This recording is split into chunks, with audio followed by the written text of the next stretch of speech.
Is this on? Yep.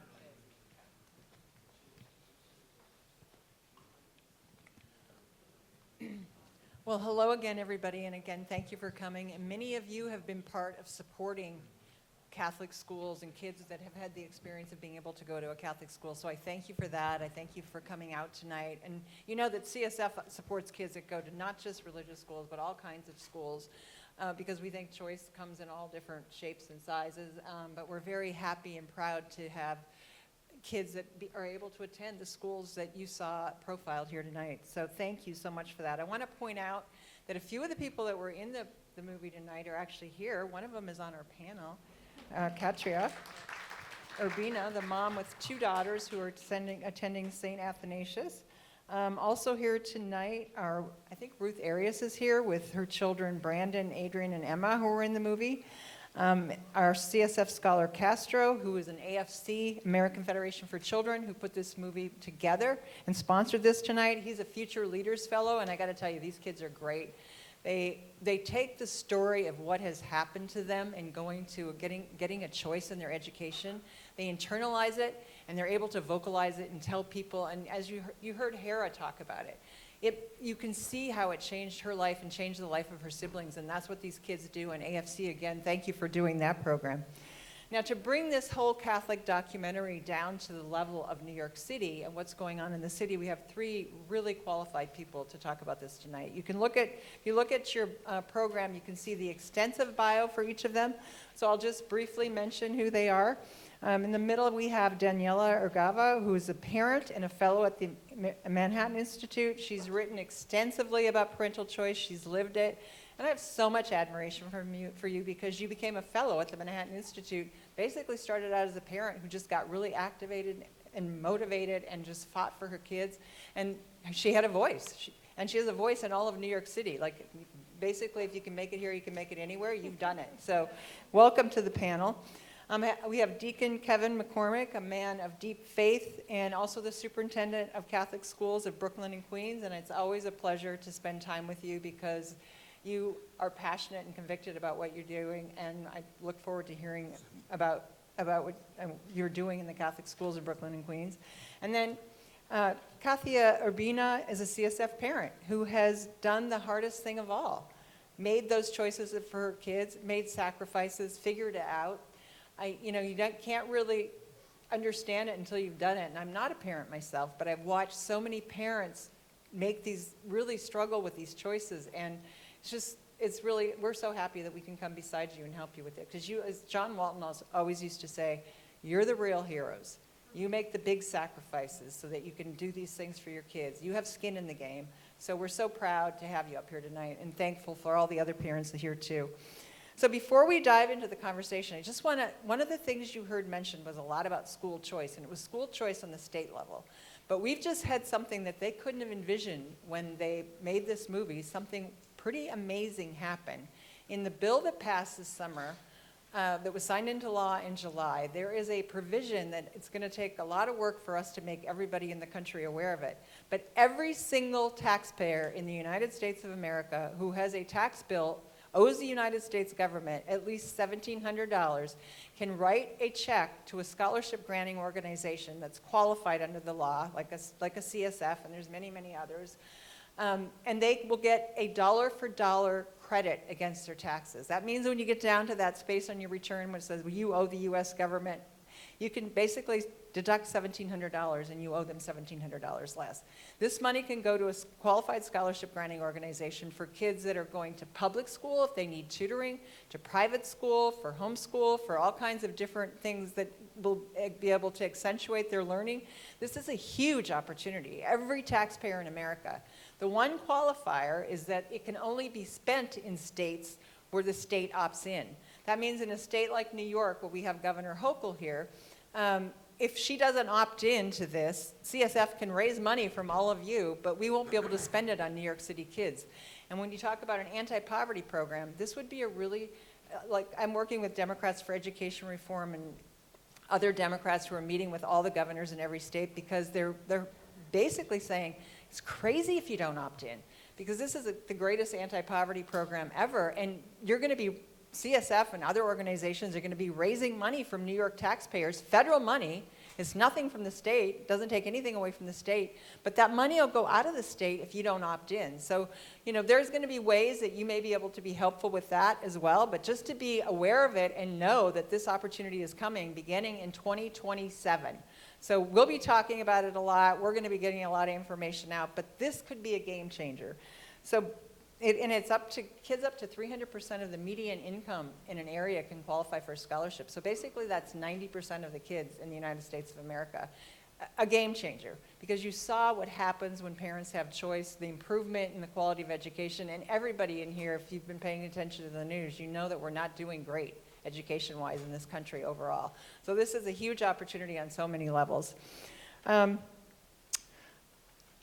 with that, and leading off with the conversation about the federal tax credit, I'm going to start with you, Kevin. Mm-hmm. So if Governor Hochul or her successor decides to opt in, what do you see happening in Brooklyn and Queens? Could you have a Good Shepherd kind of solution? Can you see one of your schools going from enrollments of 150 to 200 to over 400? What would you envision happening? It changes everything, everything. I just want to also thank everybody for coming out, and a lot of young people here. We need you. I hope you have a lot of good questions, and I hope you're listening, because we need you to be involved in this. If New York State opts into this, it costs the taxpayer nothing. It's a shift from one pocket to the other. But then it becomes into a situation where, like we see in Florida, people have a choice on what they want to do for their kids.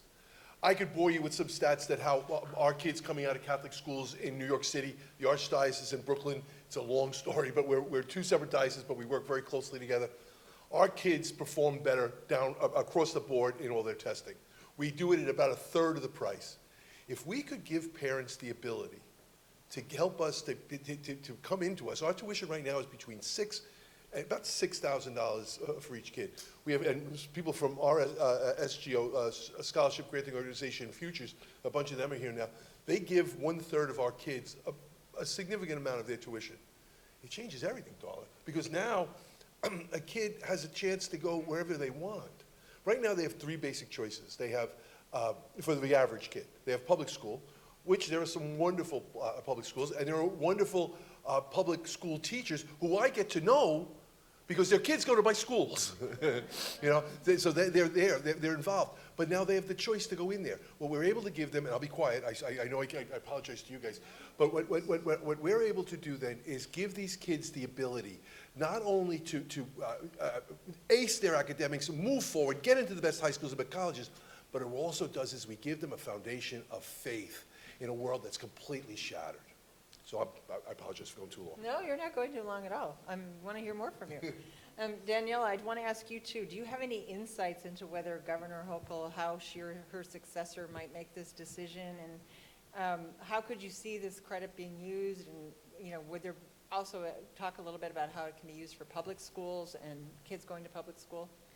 I wish I had some insight. I don't know. We don't know. She could opt in right now. So the states have to opt in until the end of the year, but anytime right now she could opt in. I think it's very important. Anybody who cares about education in New York, the most important thing this year is to make sure that the state opts in. New York is one of the top 3 states that pay the largest amount of federal taxes. So it's California, Texas, and New York. So there will be a lot of people who will make that donation in New York and in California, right? And if these states do not opt in, as you said, all this money is going to leave our state and benefit kids in other states. It makes absolutely no sense. And we have already had some blue states, for example, Colorado, already opt in. And so, as you said, it really it defies any logic if, especially New York and California, which pay so much money in federal taxes, and are going to see so much money leave their states and not benefit the kids who need it most. Are you going to be writing about this a lot and putting pressure? I have been writing about this a lot. So follow her. I have a Substack called Families for New York. In my Substack, you can go and see by each county in New York what is the maximum amount of income that a family has to qualify for this program. As you said, is 90% of the median income, so it varies by county. I have a table there with each county and the level of income that you have. So I really think it would be very important. And as we know, when you give families choice, a lot of families choose Catholic schools, even if they are not Catholics. I think I mentioned to Elizabeth, I just spent holiday with my husband's family from California. My husband's from Ukraine. They don't have any faith. You know, they grew up saying that it was wrong to have a faith. Their kids are in Catholic schools in San Francisco because it's the best, most affordable option, right? And they're very happy with the schools. So when you give choice to families, families will choose Catholic schools, and then you are going to see a huge growth in enrollment here, the same way we have seen in Florida, in other states that have enacted a school choice program. And what you also see in states that have school choice programs that are robust is you see new kinds of schools pop up. Absolutely. All kinds of people, young entrepreneurs. I'm on the board of an organization that invests in entrepreneurs who want to start schools, and Florida's been the hotbed for it. And I just look at the different ideas that people have, and that maybe there's somebody in this room that would have a great idea of a school you could start. And it's really amazing to see, because kids learn differently, and kids have different needs, and people do things for very specific groups of people, and there's micro schools. So the opportunities just become, and the rest of our economy and everything about our country becoming more choice and just more ways of doing things, and so innovative. But we haven't seen the same thing in education. So I think that could happen too. Yeah, I think that is already happening, actually. The states that have school choice are already attracting the most vibrant, dynamic, educators, right? Success Academy is expanding in To Florida. Yeah. Why? Because you just need to then convince the families to come to your schools. You don't need to be fighting with the mayor and the state legislature to give you another charter. I recently met with a micro school that serves military families, and she said, I'm only going to expand now in military bases that are located in states that have school choice, because then the families can use that benefit to come to my school. Yep. Well, finally we get to a mom who's actually made this choice. Now, what would you tell the governor about school choice, and what the difference it made for your family? What do you think would be the most convincing or compelling argument that she just couldn't say no to?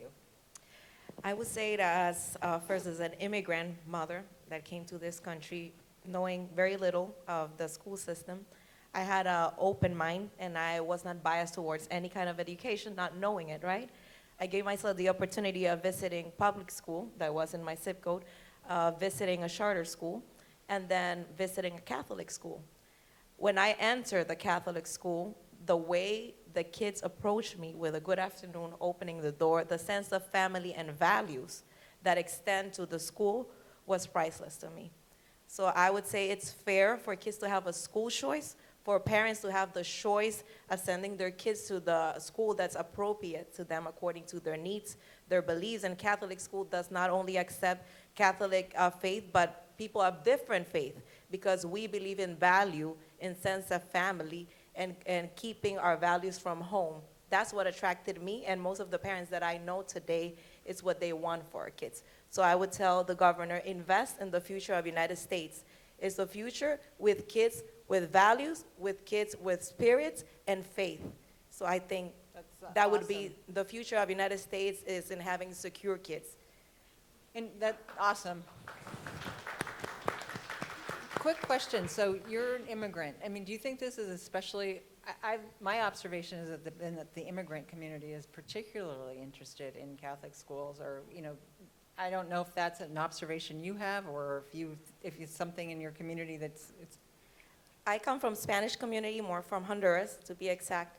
We are Christian believers, but mostly Spanish community has Christian beliefs, Protestant, and it's for me, it's a matter of beliefs, but not just religion, but more faith and values. Values for me is what I saw, unfortunately, lacking when I went, is what we need to continue to build secure young ladies and young men. And that's what we're lacking today in society, and that's what Catholic school gives us. Thank you so much. You convinced me, but I'm not governor, so. So going back to you, Kevin, without a tax credit or some publicly funded school choice or support, how do you address financial challenges that Catholic schools face? Since I'm in 60th grade Catholic school. I've been in Catholic school 60 years, and I can't get out. So I'm in 60th grade. When I tell the kindergarten kids that, they're like, wow.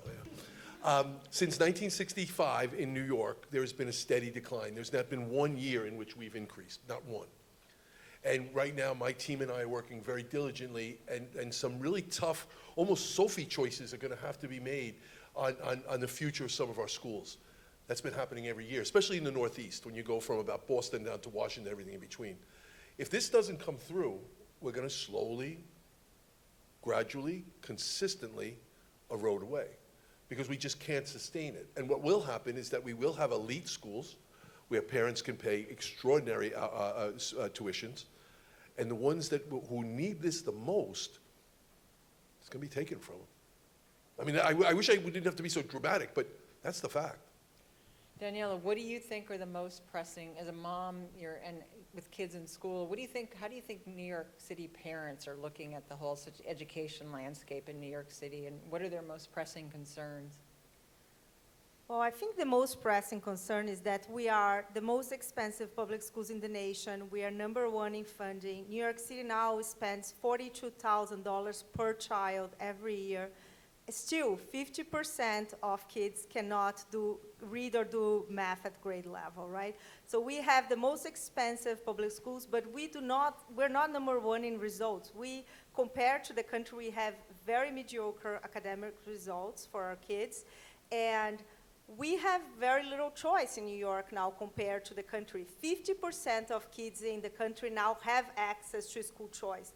So literally, whatever school they choose, the money follows them. That's not the reality in New York. We have some charter schools, approximately 15% of New York City kids go to charter schools.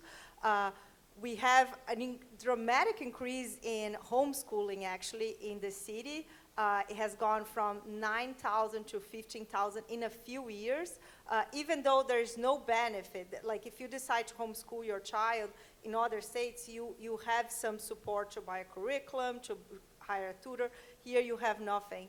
And we don't have any kind of private school choice program. So it's really, our situation is that we are putting a lot of money in our public school system for very mediocre results, and it's just unsustainable. That's why schools is really one of the main issues why people are leaving the state, with other issues, of course, but it is a driver, particularly of families that have young kids. And so I do think that at some point, we are going to have school choice across the country in every single state, but definitely New York is an uphill battle, and myself and so many others are working very hard to bring that reality here. Of the $42,000, some big amount of that does not actually make its way into the classroom, because there's a very big bureaucracy that supports this. So I don't know what, also teachers' pensions and all kinds of other things get paid as part of that budget, right? So it's not, the amount that gets actually spent on the child. The Catholic school amount, a lot of that gets spent on the child. Directly to the child. Yeah. In fact, one of my colleagues here, Ted, maybe will yell out the right numbers there, but we, say that? 11,000 is what it costs to raise our kids. We charge a little more than half of it, and we also pay our teachers' salary. We do all those different things at 25% of what the city is doing. Thank you, Ted. Yeah, by the way, the other thing about the Catholic school model is that they charge tuition less to the parents than it actually costs to educate, so they have to, and our scholarships come in on the tuition side. So when there's $7,000 of tuition, our scholarship that many of you help contribute to comes in on that part of it, and then somehow the difference between the $7,000 and the $11,000 still has to get made up as yet another pile of money that has to get raised, which is why there's so much pressure on the system. But if you raise the tuition much above that, then you really put it out of reach of families. And it's very hard for families to afford. And coming to that question, could you have made the decision to go to Catholic school without a scholarship? Financially, absolutely not. I would not be able. So whoever's been helping us, and we've helped this wonderful mother, you've actually helped her kids go to Catholic school and make that choice. So I think we give a round of applause to Thank people in you. the audience. I want to leave some time for questions from the audience, too. Does anybody have any? I think we have some microphones floating around. And anybody have any questions that they'd like to ask any of the panelists? or questions from the movie. There was a lot to unpack in that movie. Just a lot going on, and if it's all new information for the first time. Any questions at all? Okay, I see somebody. I don't know. Yeah.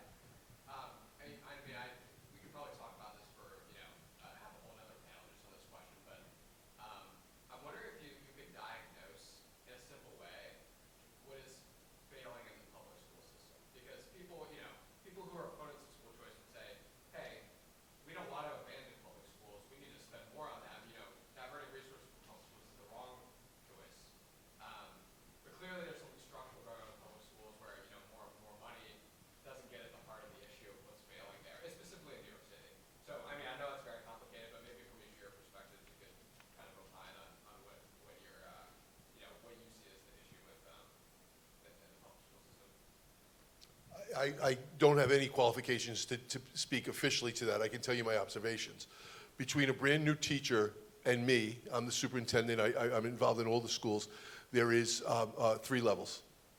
And actually, all of my teachers have access to me, and the same would be true of Sister Mary Grace in the Archdiocese and Pam Sanders in Rockville Center Diocese. That's how close we are.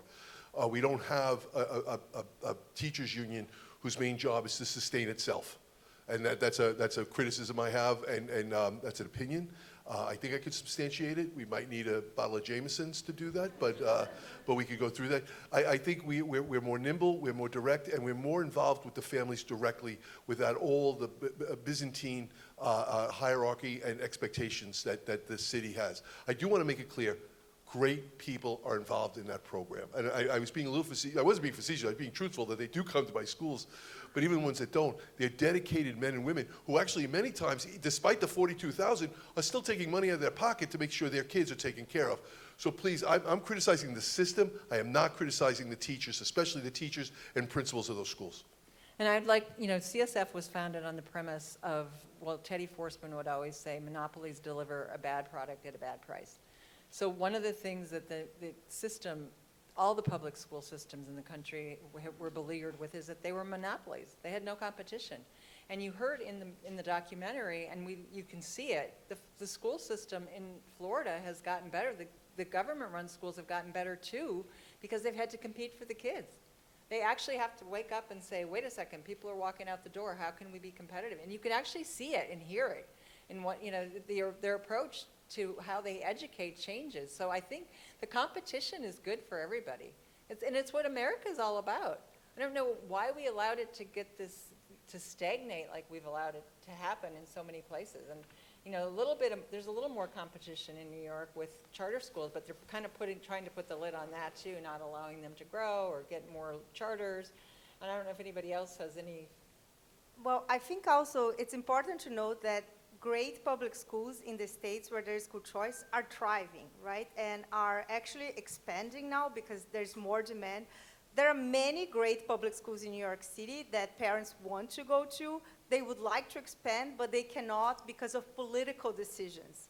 And if you actually have a system where parents are making that decision and then the demand, will feed this expansion, it really benefits.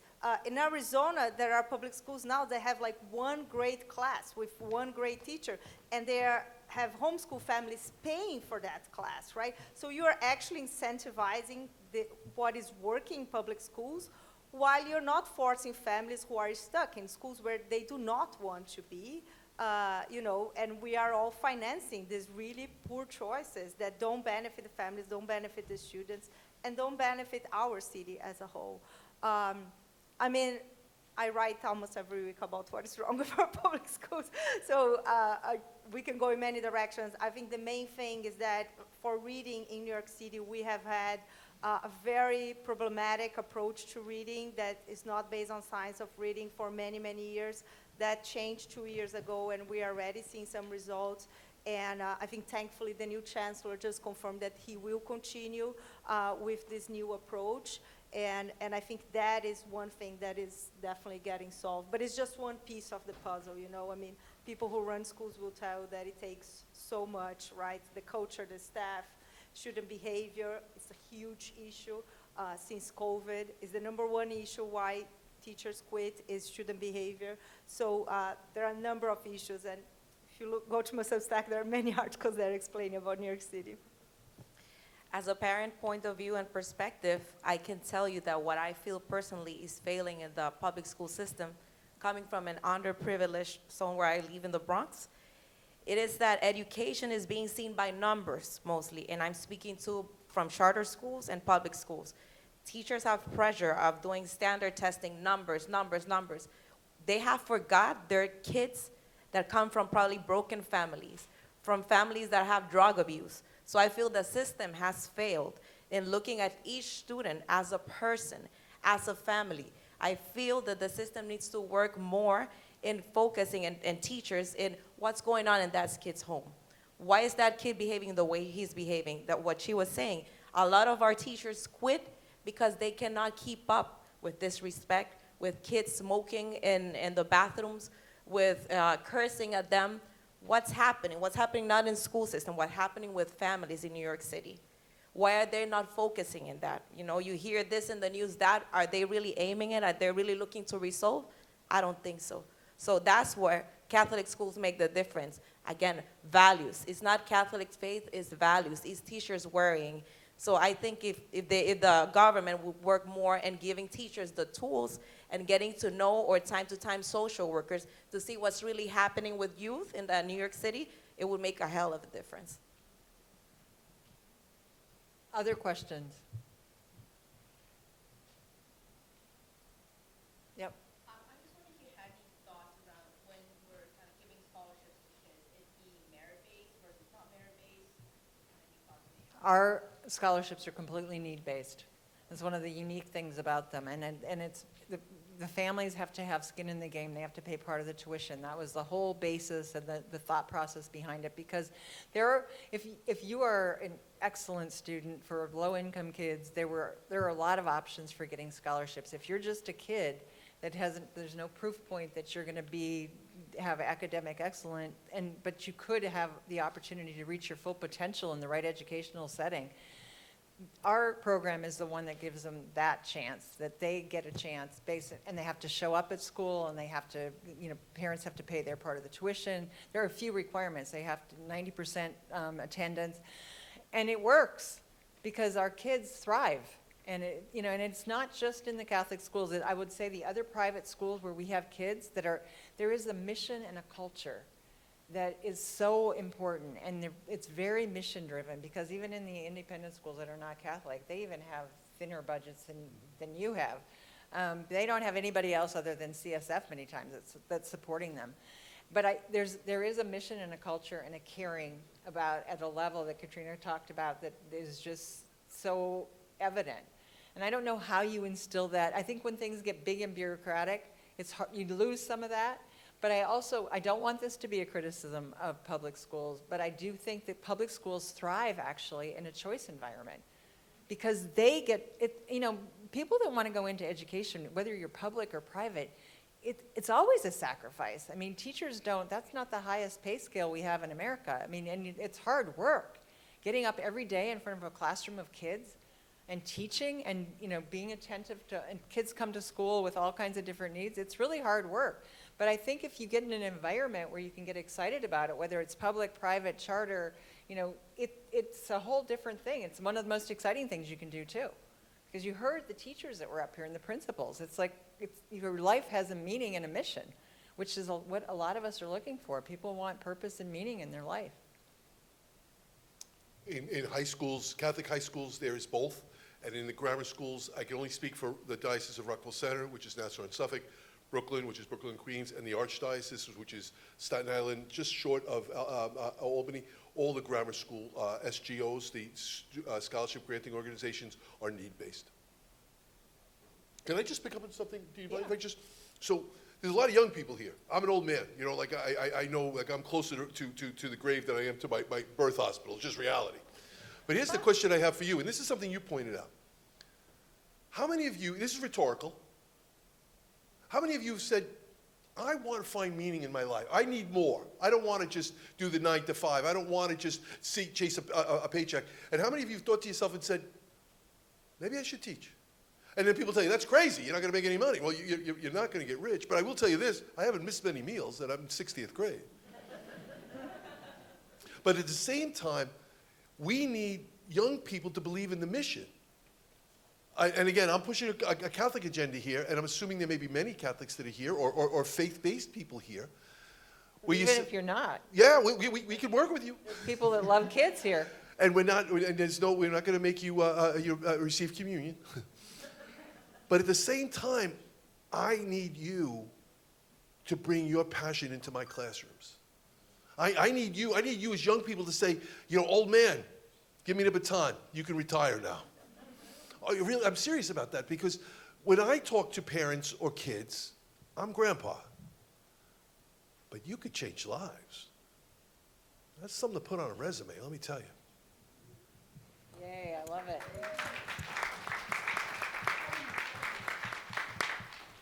Any other questions from the audience? Okay. Yep. Hi, I can project. So, as someone who was in the profession and has left for some of the reasons we've spoken about, something I observed in school choice is that it seems like all of the parents are really active and activated about their child's education. And from my experience in a charter school, that was not the case for a variety of reasons. I think a big piece is bridging that gap, and it's not necessarily that the parents don't want to, it's hard to research, and it's hard to take the time out of the busy work schedule if you're working multiple jobs to educate on what school options there are. And something I'm curious about is, like, how do we bridge that gap or make it easier for families to know what's out there? Well, there are organizations that address that, and a lot of them are very active in states that have a lot of school choice. Some of the names of them, somebody else in the audience might, even somebody on my staff, do you remember some of the names of some of this? Families Empowered in Texas. Yeah, was that Colleen Dipples? Yeah. There's several organizations like that around the country. But I've also observed from CSF parents that the longer that, if they get that little inkling that they can do this, that they do have a choice, and that when they have skin in the game, and charter school is a little different because you don't have to pay anything. It's still a free option. But that something does wake up or ignite in a family, in a parent. And you might be able to address that better than I can. Like, what is it that makes a parent get involved and be that parent that, and a state like Florida where 50% of the kids are now exercising some kind of choice actively. Parents are engaged. Like, it took time, but it's happening. And it also took a big enough amount of money following the child so that parents could really make a choice. Some of these school choice programs are kind of teeny, and they don't really give people real choice. And I'm hoping that even those programs, if you can tack on what happens with the federal tax credit, that they'll be big enough that people can say, I can really do this. Like, the hope gets ignited, and you actually are capable and able to do it. But why don't you address that too? So passing on the voice, in my case, I heard it from somebody else that her kids went to Catholic school, and I always tell all the parents that I know, give yourself the time to visit different schools, because all kids are different. Everybody needs something different. Their needs are different. So having a school choice, making it possible, I tell them it is possible for your kid to go to a private school. It is possible for your kid to go to a Catholic school regardless of your income. But like she said, parents that go to school choice or Catholic school, they're very involved. Why? Because they're hardworking parents that probably don't make a lot of money, but they want to give that dream to their kids, the opportunity. And what's the best legacy to your kids? Education.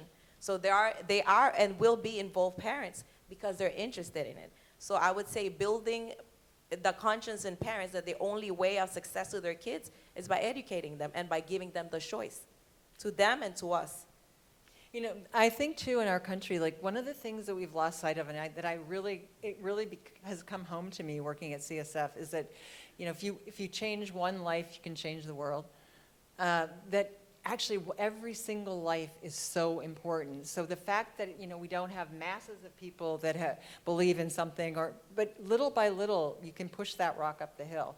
And it's an old proverb, and Ted used to say it all the time: if you change a life, you change the world. And I started to really think about that, and I've come to really believe it over the course of that. You don't know the ripple effect that one life has on other lives, or how many people. You'll have people come back to you and say, you did or said this 20 years ago, and this is what I did as a result of it, and you think, wow. So I think for all of you here, going out into the spaces that you operate in, the people that you talk to, saying, there are opportunities, there are things that you should really be caring about, and even talking about the federal tax credit opportunity to as many people as you can. There's this great opportunity, and you can become a philanthropist. And you can become a philanthropist at least at the $1,700 level. Most of everybody that you know probably owes at least $1,700 in taxes. So there's a lot that we all can do. Every one of us has a role to play. Like you said it the other day when we met. We're here now at this time, appointed time, place in history, and we have our space and our domain around us, and we can all make a difference. So do we have time for one more question? One more question, Elizabeth says. Yep, Clara. A question in this regard. I was very moved I went to Catholic school and was alarmed, obviously, by the Catholic schools that are closing year after year. Do you foresee that this tax credit or school choice movement gathering steam can stop the closings of Catholic school over time? And how serious is that going to really take place in the years ahead? Well, I would just say that in the states that have robust school choice, the Catholic schools are filling up, and they are needing to open new ones. So I think that's a proof point that if you get robust parental choice, that something good will happen. Because it's not that people don't want to go to them; it's they can't afford it. Every diocese has a superintendent, virtually every diocese, and there are 3 deacons in the whole country that are in charge of schools. One of my colleagues is in Florida, and he had to turn away 900 freshmen. And he's in a small diocese. It's not like Brooklyn or Rockville Center or New York. Small diocese, 900 kids. If this goes through, it's going to change immediately. I don't think I'm going to have a 900 waiting list yet, but it's going to change. It's going to stop the bleeding. We got to raise the money. Yep. So, stop the bleeding and start the healing. Yeah, we got to get a lot of taxpayers knowing that they can give this money away so that we have the money to put into scholarships. So there's a twofold, getting it opted in and figuring out the way to get the word out so that people give the $1,700. How do you get the word? I mean, I work for an NGO, so I know, but for all the other people that don't know, how do they get the word out so they can help communities? Well, everybody's trying to, obviously you start with the donor base that you have, but you look at, we want to make ambassadors of every single donor that we have, that you go tell 10 people, and they go tell 10 people. And that is, unless, when we started CSF, Teddy Forsman got on Oprah Winfrey, and Oprah Winfrey gave out our phone number, and we had 1,250,000 applications, and but we don't really have that same kind of thing where anybody's watching the same show every day, and you can go give out and tell people about it. Plus, the phone number is much easier than trying to explain a tax credit. But yeah, I think it's going to take. We're trying to figure that out right now, and trying to figure out who the early adopters will be, and getting those people to talk to other people. And there's going to be a lot of people working on it too. When the comments that came in to Treasury, they had a comment period on some of the first issues around the tax credit. There were over 3,000 comments submitted. So there are people that are interested in this. Granted, some of them might have been mimeographed and sent in by the teachers union so that they could say bad things about the tax credit. But there's a lot of interest in this. So I think it's going to be powerful once it actually takes root. And it's not time limited, so it can't happen what happened in Illinois. And it's also not capped, meaning that we can raise as much money, $1,700 times every single taxpayer in the country. It doesn't cap out at $10 billion or something. So there's a huge opportunity here. And if anybody has ideas how to get it out there, please share them. Donna, can I? Yep. I think there are 2 things that people can do. One is you can send an email to the governor and tell her that she should opt in. You can just go to her website, I sent a link on my newsletter one day, like for people to go and say, I know some people did. So send an email to Kathy Holko saying, I want you to obtain to this program. It's going to be very important. Otherwise, our tax dollars are going to go benefit kids in other states, right? And the second thing is make a donation. But I do think tax accountants are going to be very important in this because they really can advise people. You can make this donation and then get this deducted from your taxes. So I think that if you know an accountant, or I think we need to make an effort to work with whatever association they have to really educate the taxpayers about this benefit. Well, thank you to the panelists. I love all of you. You're great. Thank you for all the work you do every day. Thank you. Thank you. Thank you again, everyone. And I just want to mention a few people. Jennifer Daniels is here. She really organized this and got this set up. Thank you so much. She's right here. Raise your hand. Thank you to the Sheen Center. You put on a lot of good productions, and thank you for making room for us tonight. And again, of course, thank you to the audience for attending and what you do. And I'm so proud of our young leaders. They just inspire me every time I'm around them. They're, you know, I always tell them, when I was your age, I don't think I was thinking about these things. So I'm just so proud and inspired by you all. And so go upstairs and enjoy the reception, have a little bit more food, have a conversation, and thank you again. You guys are terrific. Thank you.